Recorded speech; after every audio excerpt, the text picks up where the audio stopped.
সূর্যের সোনালি রশ্মি যখন পৃথিবীতে আলতো করে পড়ে পৃথিবীকে হলুদ রঙে রাঙিয়ে তোলে, তখন আমাদের বসন্তের আগমনের সূচনাকারী একটা দিনের কথা মনে পড়ে, বসন্ত পঞ্চমী। এই শুভ দিনে আমরা সরস্বতী পুজো উদযাপন করি, জ্ঞান, বিদ্যা এবং শিল্পের দেবীকে শ্রদ্ধা জানাই। এমন একটা দিন যেখানে জ্ঞানের পুজো করা হয় এবং মা সরস্বতীর আশীর্বাদ আমাদের মন ও হৃদয়কে আলোকিত করার জন্য চাওয়া হয়।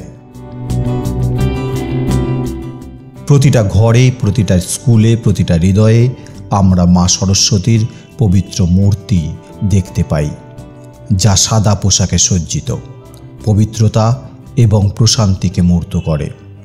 তার নির্মল দৃষ্টি আমাদের সত্য এবং জ্ঞান অনুসন্ধান করতে, শিল্পকে আলিঙ্গন করতে এবং আমাদের আত্মাকে উন্নীত করতে অনুপ্রাণিত করে।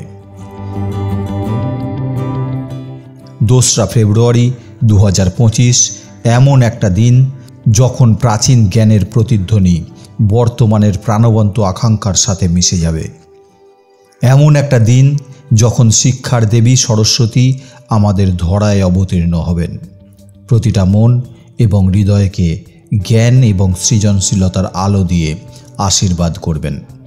এই পবিত্র আলোর মধ্যেই হলুদ পোশাকে সজ্জিত হয়ে ভক্তরা তাদের প্রার্থনা এবং ঐশ্বরিক নির্দেশনা কামনা করতে সমবেত হবেন।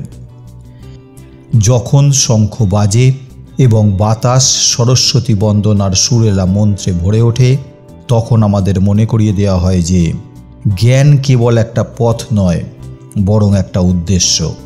এটা সেই আলোকবর্তিকা যা আমাদের অন্ধকারের মধ্যে দিয়ে নিয়ে যায়, সুর যা আমাদের জীবনকে সমৃদ্ধ করে।